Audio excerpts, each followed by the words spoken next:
Hello বন্ধুরা, আজ চলে এসেছি আমি ফুলকপি আলু দিয়ে একটা তরকারি রান্না করতে। দেখো, ফুলকপিটাকে নুন আর হলুদ দিয়ে প্রথমে আমি সিদ্ধ করে নিচ্ছি। এই হলুদ দিলাম, তারপরে আমি নুন দিলাম, দিয়ে সিদ্ধ করে নিলাম। এবার কড়াইতে সর্ষের তেল গরম করে তাতে আমি প্রথমে ফুলকপিটাকে ভালো করে ভেজে নেব। এই আমি ফুলকপি ভাজতে দিলাম। ফুলকপিটা ভালো করে ভাজা হয়ে গেলে পরে এই যে ফুলকপি ভাজা হলে পরে আমি তাতে আলু দিলাম। আলুটাকেও ভালো করে আমি তেলের মধ্যে বেশ লাল লাল করে ভেজে নেব। আলু ভাজা হয়ে যাওয়ার পর আমি কড়াতে আরেকটু সর্ষের তেল দিয়ে তার মধ্যে গোটা গরম মশলা, শুকনো লঙ্কা আর তেজপাতা ফোড়ন দিয়ে তাতে আমি পেঁয়াজ কুচো দিলাম।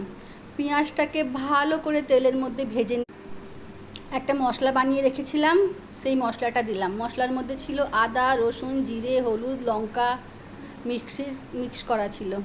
এবার দেখো, মশলাকে ভালো করে ভেজে নিয়ে তাতে আমি টমেটো দিলাম।